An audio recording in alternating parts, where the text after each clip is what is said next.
I mean, with these three bills? Not at all. Not at all. We were not consulted. In fact, in better tax management, the best way is to consult those that the incidence of taxation will be on. This time around, it's the businesses and consumers. We were expecting that at least they will consult us. They didn't consult. I remember during the preparation of the 2023 budget, we were asked to submit our input into the budget.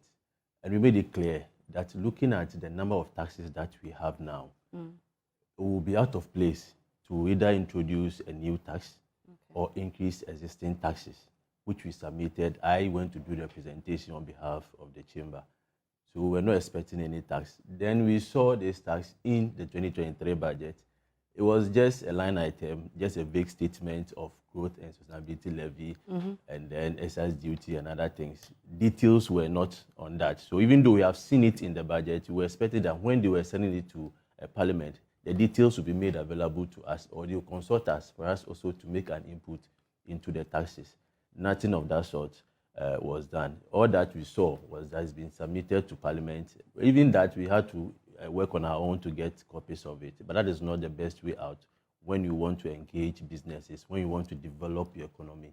And then the private sector, which is the engine of those who are going to pay the taxes, they are not aware of it. That's why most of our policies that we bring about, they don't succeed because we don't consult very well. And there are instances that we have seen that because they impose some of these things, people always also find a way around it.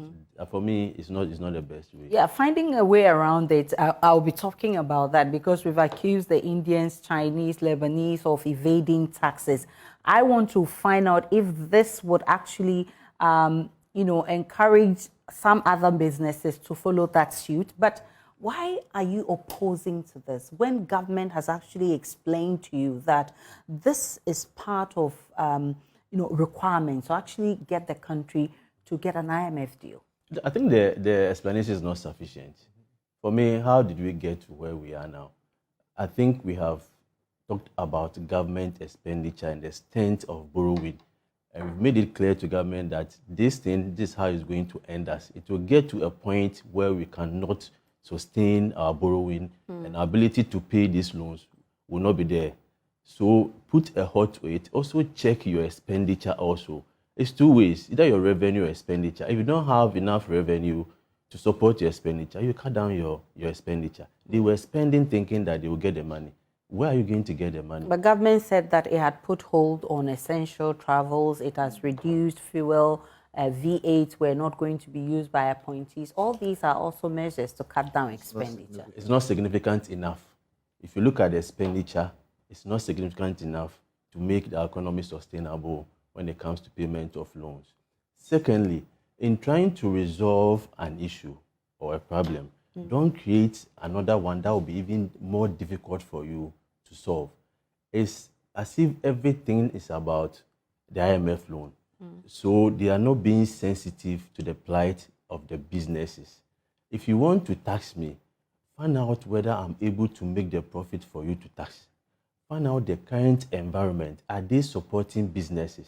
If I'm making profit, I will not have that issue if I have to give part to government, because I know government will have to develop, the roads, the schools, and other things.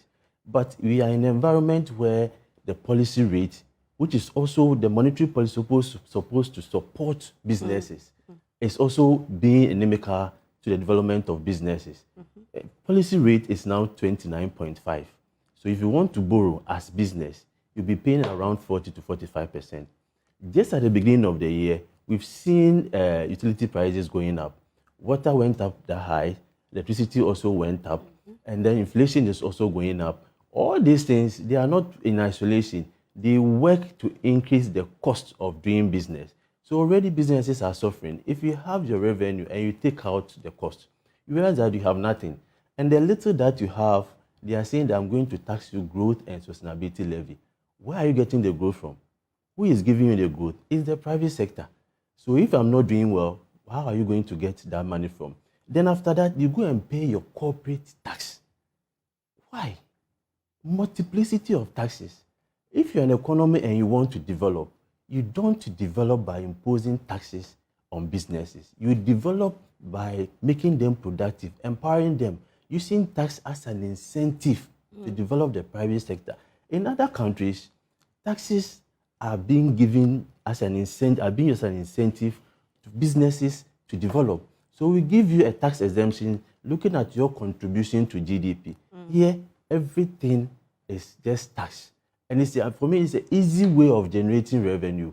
Let's look at how we can increase tax revenue without increasing the tax rate or introducing new taxes. And evidence is there. If you increase your compliance level, if you make tax so simple and so easy, and the rate is low, people will even walk to the Ghana Revenue Authority and say, I'm paying my tax. Has that ever happened in Ghana? No. It hasn't also happened to us. Yes, because you have not given us opportunity to do that. Because the rate is very high, already high. And when you come to my office as a GRA person, when you walk out, at the end, you are taking all my money away. People have invested hugely in their businesses, and they are not for the Christmas. They are there to make profit. So anything that will affect their profit, they will fight it. These taxes, for me, the tax is counterproductive.